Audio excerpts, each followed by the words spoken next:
সবচেয়ে বেশি কর্মজীবী মেয়েরা বাংলাদেশ জামাত ইসলামের সাথে সংযুক্ত। এখন তো রাজমিস্ত্রিও মেয়েদেরকে দেখা যাচ্ছে। নারীদের ক্ষমতায় নিয়ে জামায়াতের কোনো ভাবনা আছে কিনা, নাকি জামায়াত চাইছে যে ঘরে থেকেই আসলে নারীদের, যে এর আগে আমরা যেমনটা শুনেছি যে ঘরে থাকলে নারীদের পুরস্কৃত করা হবে? আচ্ছা, প্রশ্ন হচ্ছে আজকে কিন্তু ওই জন্য বললাম ওটা দেখার কথা বলছিলাম। সবচেয়ে বেশি কর্মজীবী মেয়েরা বাংলাদেশ জামাত ইসলামের সাথে সংযুক্ত। আপনি যদি দেখেন যে আজকে বিশ্ববিদ্যালয়গুলোর যে ভোটটা হলো সেখানে দেখেন নারীদের পার্টিসিপেশন দেখেন।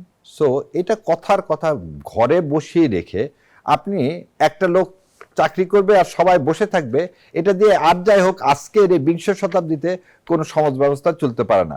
সৌদি আরবে দেখেন সমস্ত মেয়েদেরকে কি চাকরি দেওয়া হয়েছে না, মেয়েদেরকে গাড়ি চালানোর ব্যবস্থা করা হয়েছে না। যখন আপনি জেদ্দা বা রিয়াদে নামবেন দেখবেন ইমিগ্রেশন অফিসার সব হচ্ছে মেয়ে। কাতারেও একই অবস্থা। সো আপনি একটা সেক্টরটা বের করতে হবে। আজকে আপনি যদি বিমানবন্দরে একটা কথার কথা বলছি, ওখানে ইমিগ্রেশনে সব মেয়েদেরকে বসান, আপনার সমস্যা কি?